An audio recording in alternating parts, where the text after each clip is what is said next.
Bonjour à toutes et à tous et bienvenue dans Cinefiles pour cette critique de Don Jon, un film sorti en 2013 de Joseph Gordon-Levitt, écrit par Joseph Gordon-Levitt, avec Joseph Gordon-Levitt, mais pas que, il est aussi accompagné de Scarlett Johansson et Julianne Moore, entre autres bien entendu. Il a coûté 6 millions de dollars et il en a rapporté pour l'instant 30 millions. Il arrive progressivement en Europe. Il dure 1h30 et qu'est-ce qui se passe pendant ces 1h30? C'est Don Jon qui est un accro à plein de choses et notamment au sexe sur internet, c'est-à-dire des vidéos porno. Et donc ce film nous narre un peu comment il se débrouille un peu avec ça. Donc c'est un film qui parle de sexualité.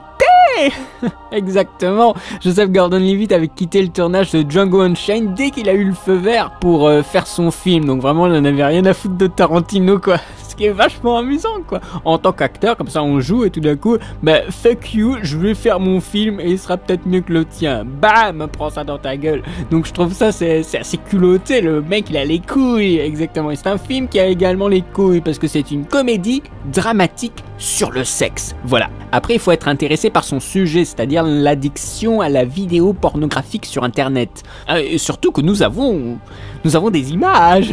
Nous avons des images, c'est pour ça que ce film avait été rated R aux États-Unis. Oui, on a des images de trucs porno, on a des images de trucs très dénudés, on a Joseph Gordon-Levitt en pleine activité, exactement.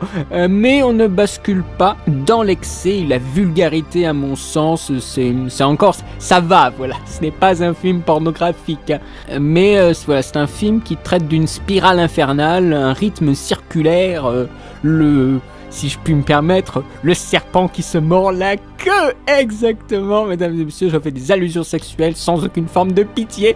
Voilà, mais les scènes se répètent, justement, quand je parle de serpent qui se mord la queue, les scènes se répètent avec les mêmes angles de caméra, c'est-à-dire que il mate son porno comme un rituel, comme le rituel d'aller en salle de gym pour travailler ses muscles ou aller à l'église. D'ailleurs, ça amène à des petits moments très comiques. Par exemple, les contritions du protagoniste, donc de Gordon-Levitt, dans le confessionnal à l'église. Bonjour mon père, j'ai péché parce que j'ai maté 35 vidéos pornographiques cette semaine.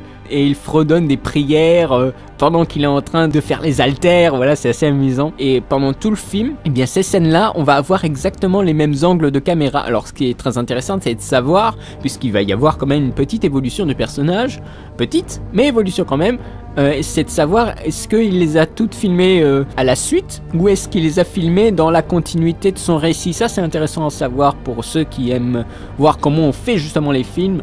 Mais le problème avec ce film, c'est qu'il y a un gros boost de départ, parce que voilà, on nous mène un peu dans tous les sens, et puis après ça s'essouffle progressivement, ça manque de rythme, le rythme s'essouffle en gros à un moment, il y a un truc qui se passe de super important, et après on n'en avait plus rien à cirer. Enfin, je peux pas vraiment vous dire ce que c'est, bien sûr, hein. Je vous laisse découvrir les retournements sexuels, exactement, on retourne les récits, voilà, oui, les retournements de situation, mais à bout d'un moment, mais j'en avais plus rien à foutre de ce qui se passait devant moi, ça avait perdu son intérêt, parce que ça se répétait et qu'il faut vraiment trouver quelque chose d'intéressant quand on travaille sur des boucles au niveau de la narration. Mais là, en ce qui me concerne, ça s'est essoufflé au bout d'un moment et après, c'est pas facile de redécoller.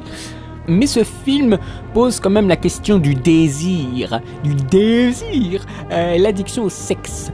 Nous avons eu des exemples avant avec par exemple Shame de Steve McQueen ou encore dans une autre mesure Eyes Wide Shut de Kubrick, mais qui est d'un niveau bien plus supérieur, puisque quand même Don Jon c'est une comédie, voilà, c'est un truc assez simple, mais voilà, il y a quand même un petit enseignement moral sur ce qu'est l'amour, mais peut-être le plus désagréable, c'est sans doute cette impression que dans le film, le sexe et les sentiments sont deux choses complètement antagonistes, comme s'il était impossible de concilier les deux, mais en même temps avec les personnages qui sont dans le film, c'est un petit peu normal, on a des persos extrêmement cliché, mais en même temps, faut pas s'inquiéter, c'est une comédie.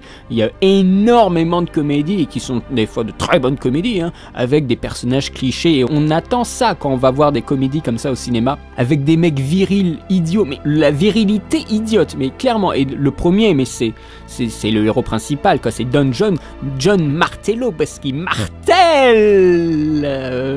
ses partenaires. Voilà, donc c'est Don Giovanni, voilà, c'est évident qu'il y a cette référence-là, c'est un macho italien, mais j'ai eu un petit peu de mal avec l'identification, avec un personnage aussi fou, quoi. Enfin, il est fou, mais il a un comportement fou de mec, mais qui traite les femmes, c'est horrible, hein. Enfin, moi, j'ai eu du mal, hein. Et bon, ça veut dire que ça marche. Il y a quelque chose qui fait que l'affectation, la non-affectation au personnage, ça marche. Après, ça dépend. Il y en a qui vont trop se retrouver dans ce personnage, qui vont trop l'adorer, et d'autres qui vont l'avoir un peu en grippe parce qu'il ne correspond pas aux attitudes des spectateurs. Voilà, donc moi j'étais pas trop d'accord, on va dire, avec lui, bien entendu, et du coup j'ai eu du mal à l'aimer, et donc j'ai eu aussi du mal à rentrer un peu dans le film. Et il est face à une Scarlett Johansson qui veut un homme parfait, comme on voit dans les comédies romantiques, un prince charmant, exactement, et elle regarde beaucoup de comédies romantiques hollywoodiennes au cinéma, alors elle traîne le Don John là, au cinéma, lui il se fait chier. Alors il y a un moment qui est excellent, c'est qu'ils sont au cinéma et ils savent pas quoi prendre. Alors lui il est devant une affiche de film testostéroné, et elle est devant une autre affiche de comédie romantique avec Anne Hathaway et Channing Tatum. C'est assez amusant, le petit caméo, mais bon, elle a une conception complètement erronée de la sexualité, également de la relation amoureuse, et lui il veut juste une fille qui l'excite autant que ses vidéos porno, donc c'est guère mieux. Donc les deux sont complètement paumés, sauf que le problème c'est que la Scarlett Johansson, elle abuse complètement de son statut de femme désirée pour faire de la manipulation affective. Elle veut le contrôler, c'est ça. Il y a des scènes qui sont assez géniales au niveau du contrôle, comment on contrôle les mecs par les couilles, mais c'est vraiment ça, il y a de très bonnes scènes. Il y a une scène sur un palier de porte qui est pas mal du tout. Bon, voilà, elle veut le contrôler, et même elle veut lui dicter des choses à faire, alors que lui il les fait très bien. Enfin, je veux dire, là ça paraît un peu abstrait, mais pour donner un exemple, bien sûr, ils voudraient emménager ensemble. Or, elle dit, on va prendre une femme de ménage comme ça pour faire le sol et tout ça. Mais lui, il adore faire le sol, il adore aspirer, frotter, tout ça, et faire que son appart est quand même assez clean, quoi. Et elle, non, on va laisser ça à la femme de ménage. Et l'autre, il lui dit, mais j'adore ça. Mais l'autre, non, tu vas plus faire ça. Voilà, et lui, il est complètement dégoûté. Donc finalement, je trouve que c'est très injuste. Voilà, mais c'est pour ça qu'il est mené en bateau, et le spectateur, je pense, à un moment, on trouve, ouais, elle est trop sexy, elle est trop charmante. Mais au bout d'un moment on se rend compte que c'est une putain de garce, quoi. Donc c'est assez dur, et on est déboussolé au niveau de qui on va aimer dans le film et qui on va suivre au final. Par contre, voilà, jeune réalisateur, on a plein d'idées dans la tête, et le film est assez soigné. Le générique est super stylé, il est stylisé, moi j'ai beaucoup aimé le générique, il y a énormément de voix off, j'aime beaucoup la voix off, c'est souvent très peu utilisé de façon correcte, on va dire. Dans beaucoup de films récemment, c'est très peu utilisé, c'est un peu ringard ou je sais trop quoi, mais je trouve que les Américains, ils ont un talent pour utiliser les voix off, c'est assez fou. Ça donne un côté journal intime, vraiment, c'est un film exclusivement tourné vers son personnage principal, hein. Il y a de très bonnes idées de montage, ça va en fait directement vers le sujet, c'est presque un montage pornographique, c'est-à-dire on va directement à l'essentiel, c'est-à-dire la relation sexuelle. Ça s'inscrit parfaitement dans l'ère du tout de suite, presque un montage à la Darren Aronofsky. Ça crée une sensation de zapping dans la vie du personnage, c'est-à-dire ces suites de petites scènes, la scène de gym, le confessionnal, le dîner chez les parents et tout ça. Dans l'ensemble, c'est un premier long métrage quand même de l'acteur, qui est risqué, mais s'en tire bien. C'est un film qui a quand même du peps, c'est un bon divertissement, un petit peu insolent, mais assez jeune, hein.